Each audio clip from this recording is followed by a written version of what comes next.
हरे कृष्णा। इस प्रकार कर्ण ने आगे कहा, संग्राम में भयभीत होकर प्राणों की भीख मांगने वाले सैनिकों को अभय देकर तथा बालक, वृद्ध और ब्राह्मणों को महान भय से छुड़ाकर संसार में परम उत्तम स्वर्गीय यश का उपार्जन करूंगा। मुझे प्राण देकर भी अपनी कीर्ति सुरक्षित रखनी है, यही मेरा व्रत समझें। इसलिए देव, इस प्रकार के व्रत वाला मैं ब्राह्मण वेशधारी इंद्र को ये परम श्रेष्ठ भिक्षा देकर जगत में उत्तम गति प्राप्त करूंगा। इस प्रकार श्री महाभारत वन पर्व के अंतर्गत कुंडला हरण पर्व में सूर्य कर्ण संवाद विषयक 300वां अध्याय पूर्ण हुआ। कर्ण की बातें सुनकर सूर्य भगवान बोले, कर्ण, तुम अपने सुहृदयों का, पुत्रों और पत्नी का तथा माता पिता का अहित ना करो। प्राणधारियों में श्रेष्ठ वीर अपने शरीर की रक्षा करते हुए ही प्राणियों को इहलोक में यश की प्राप्ति तथा स्वर्ग लोक में स्थायी कीर्ति अभीष्ट होती है। यदि तुम प्राणों का विरोध करके सनातन कीर्ति प्राप्त करना चाहते हो तो इसमें संदेह नहीं है कि वह कीर्ति तुम्हारे प्राणों को लेकर ही जाएगी। पुरुष रत्न, पिता, माता, पुत्र और जो कोई भी भाई बंधु इस लोक में हैं, वे सब जीवित पुरुषों में से अपने प्रयोजन की सिद्धि ही करते हैं। महातेजस्वी नरश्रेष्ठ राजा लोग भी जीवित रहने पर ही पुरुषार्थ से कीर्ति लाभ करते हैं। इस बात को तुम समझो। जीवित पुरुष के लिए ही कीर्ति अच्छी मानी जाती है। जो मर गया, जिसका शरीर चिता की आग में जलकर भस्म हो गया, उसे कीर्ति से क्या प्रयोजन। मरा हुआ पुरुष कीर्ति के विषय में कुछ नहीं जानता। जीवित पुरुष ही कीर्ति जनित सुख का अनुभव करता है। मरे हुए मनुष्य की कीर्ति मुर्दे के गले में पड़ी हुई माला के समान व्यर्थ है। तुम मेरे भक्त हो, इसीलिए तुम्हारे हित की इच्छा से मैं ये सब बातें कहता हूँ। मुझे अपने भक्तों की रक्षा करनी ही चाहिए, इसीलिए भी तुमसे तुम्हारे हित की बात कह रहा हूँ। महाबाहो, ये मेरा भक्त है, परम भक्ति भाव से मेरा भजन करता है। यह सोचकर मेरे मन में तुम्हारे प्रति स्नेह जाग उठा है, अतः तुम मेरी आज्ञा का पालन करो। इस संबंध में एक देव विहित आध्यात्मिक रहस्य है। इसी कारण तुमसे कह रहा हूँ कि तुम बेखटक यही कार्य करो जिसे मैंने तुम्हें बतलाया है। पुरुष रत्न, देवताओं की गुप्त बात तुम नहीं समझ सकते, इसलिए यह गोपनीय रहस्य तुम्हें नहीं बता रहा हूँ। समय आने पर तुम सब कुछ अपने आप जान लोगे। राधानंदन, मैं फिर अपनी कही हुई बात को दोहराता हूँ, उसे ध्यान से सुनो। इंद्र के मांगने पर तुम उन्हें अपने कुंडल मत देना। महाद्वितीय, तुम इन दोनों मनोहर कुंडलों के से निर्मल आकाश में विशाखा नामक 2 नक्षत्रों के बीच प्रकाशित होने वाले चंद्रमा की भांति शोभा पाते हो।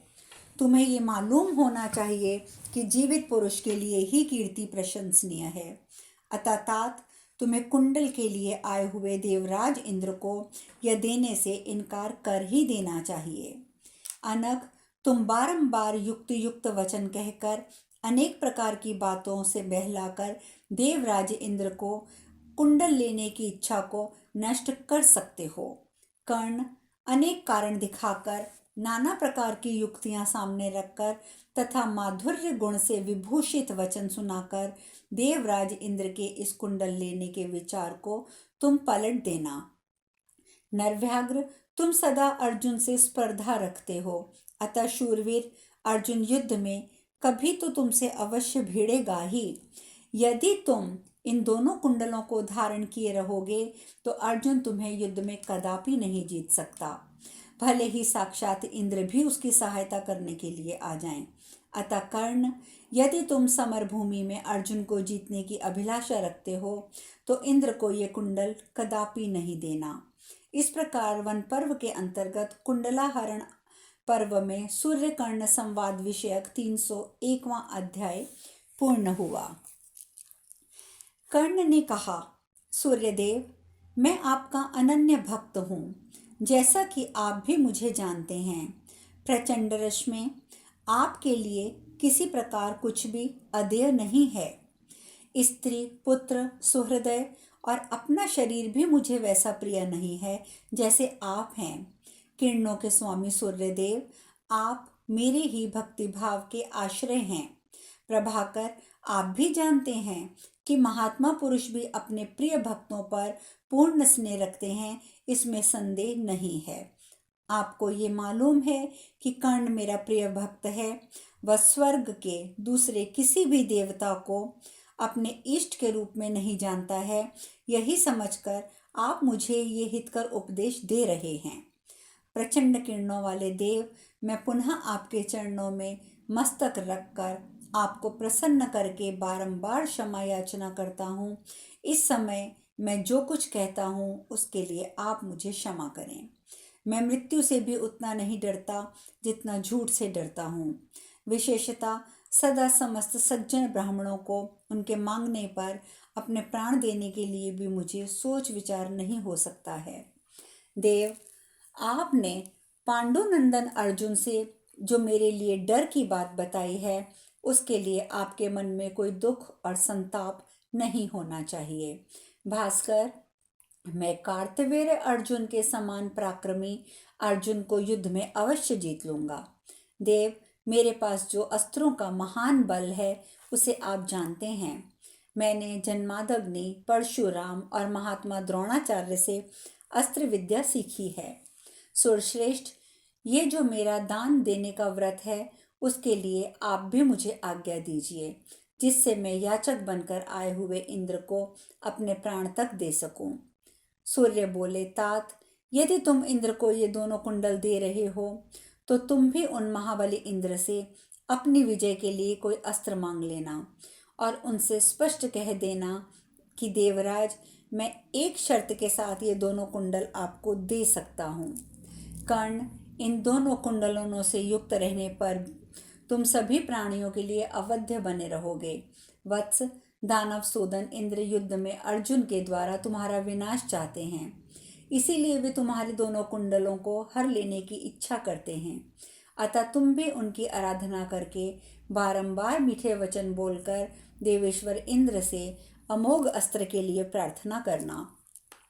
तुम उनसे कहना, सहस्त्राक्ष, मैं आपको अपने शरीर का उत्तम कवच और दोनों कुंडल दे दूंगा, परंतु आप भी मुझे अपनी वह अमोघ शक्ति प्रदान कीजिए जो शत्रुओं का संहार करने वाली है। इसी शर्त के साथ तुम इंद्र को कुंडल देना। कर्ण, उस शक्ति के द्वारा तुम युद्ध में अपने शत्रुओं को मार डालोगे। महाभाव, देवराज इंद्र की वह शक्ति युद्ध में सैकड़ों हजारों शत्रुओं का वध किए बिना पुनः हाथ में लौट कर नहीं आती। वैशंपायन जी कहते हैं, जन्मेजय, ऐसा कहकर सूर्यदेव सहसा वहां से अंतर ध्यान हो गए। राजन, स्वप्न के अंत में कुछ बोलता हुआ सा कर्ण जाग उठा। भारत, जागने पर वक्ताओं में श्रेष्ठ राधानंदन कर्ण ने स्वप्न का चिंतन करके शक्ति के लिए इस प्रकार निश्चय किया, यदि शत्रुओं को संताप देने वाले इंद्र कुंडल के लिए मेरे पास आ रहे हैं तो मैं शक्ति लेकर ही उन्हें कुंडल और कवच दूंगा। भरतश्रेष्ठ, ऐसा निश्चय करके कर्ण प्रातःकाल उठा और आवश्यक कार्य करके ब्राह्मणों से स्वास्थ्य वाचन करा के यथा समय संध्योपासना आदि कार्य करने लगा। नृपश्रेष्ठ, फिर उसने विधि पूर्वक 2 घड़ी तक जप किया। तदंतर जप के अंत में कर्ण ने भगवान सूर्य से स्वप्न का जो वृत्तांत निवेदन किया था, उसने जो कुछ देखा था और रात में उन दोनों की जैसी बातें हुई थी, उन सब को कर्ण ने क्रमशः उनसे ठीक ठीक कह सुनाया। राहु का संहार करने वाले भगवान सूर्य देव ने यह सब सुनकर कर्ण से मुस्कुराते हुए कहा, तुमने जो कुछ देखा है वह सब ठीक है।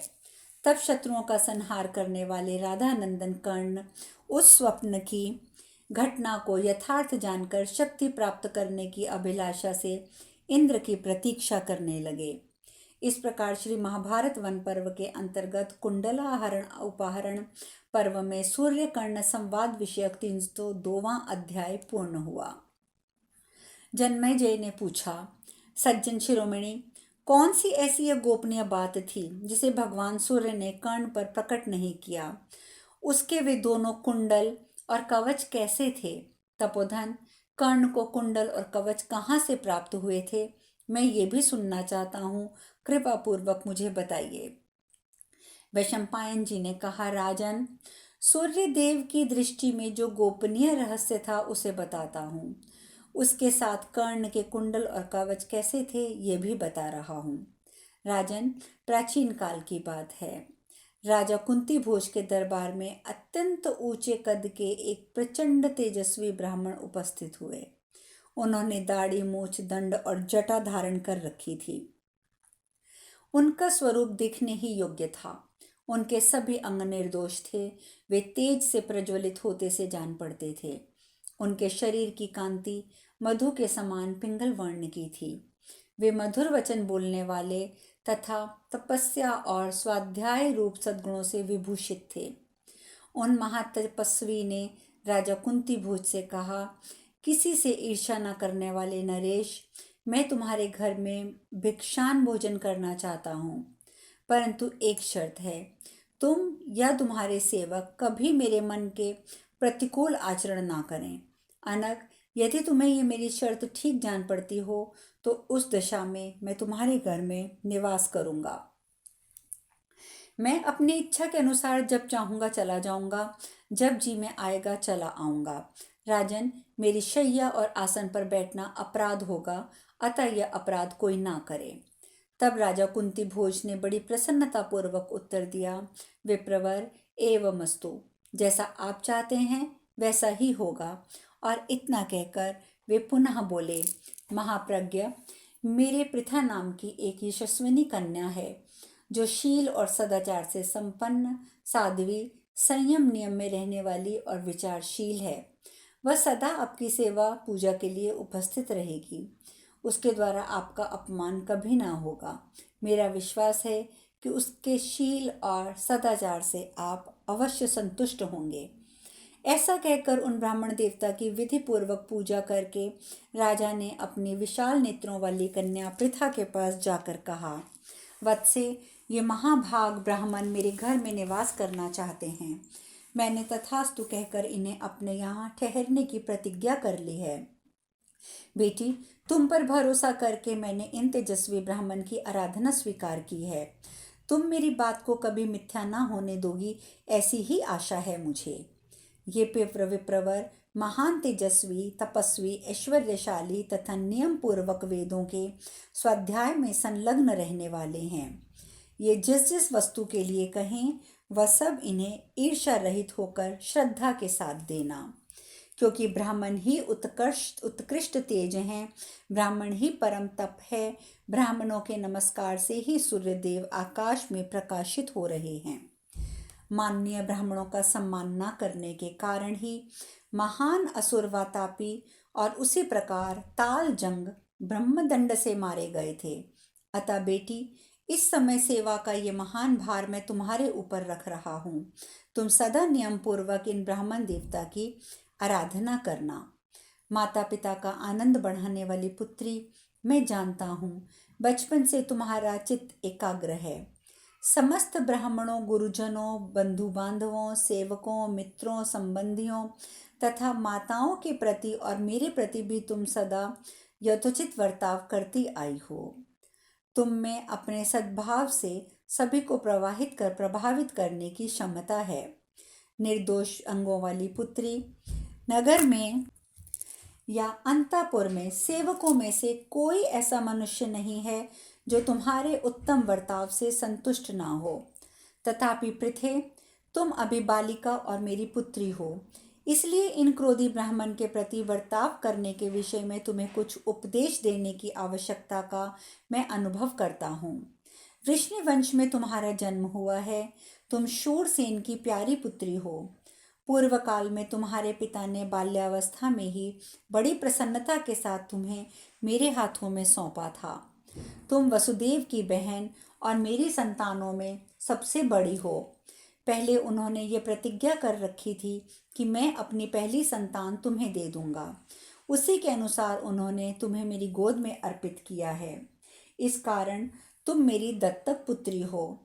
वैसे उत्तम कुल में तुम्हारा जन्म हुआ है और श्रेष्ठ कुल में तुम पालित हुई और पोषित हुई हो। जैसे जल की धारा एक सरोवर से निकलकर दूसरे सरोवर में गिरती है, उसी प्रकार तुम एक सुखमय स्थान से दूसरे सुखमय स्थान में आई हो। शुभे, जो दूषित जल कुल में उत्पन्न होने वाली स्त्रियां हैं, वे किसी तरह विशेष आग्रह में पड़कर अपने अविवेक के कारण प्राय बिगड़ जाती हैं, परंतु तुम में ऐसी आशंका नहीं है। पृथे, तुम्हारा जन्म राजकुल में हुआ है। तुम्हारा रूप भी अद्भुत है। कुल और स्वरूप के अनुसार ही तुम उत्तम शील, सदाचार और सद्गुणों से संयुक्त और संपन्न हो। साथ ही तुम विचारशील भी हो। सुंदर पृथे, तुम दर्प, दंभ और मान को त्याग कर यदि इस वरदायक ब्राह्मण की आराधना करोगी तो परम कल्याण की भागिनी होगी। कल्याणी, तुम पाप रहित हो। यदि इस प्रकार इनकी सेवा में सफल हो गई तो तुम्हें निश्चय ही कल्याण की प्राप्ति होगी। और यदि तुमने अपने अनुचित वर्ताव से इन श्रेष्ठ ब्राह्मण को कुपित कर दिया तो मेरा संपूर्ण कुल जलकर पूर्ण रूप से भस्म हो जाएगा। इस प्रकार श्री महाभारत वन पर्व के अंतर्गत कुंडल हरण पर्व में पृथा को उपदेश विषयक 303वां अध्याय आज पूर्ण हुआ। अब कुंती जी ने आगे क्या जवाब दिया, जिन्हें कि पृथा नाम से यहाँ संबोधित किया गया है, अब शेष कथा होगी कल। तब तक के लिए हरे कृष्णा कृष्णा कृष्णा।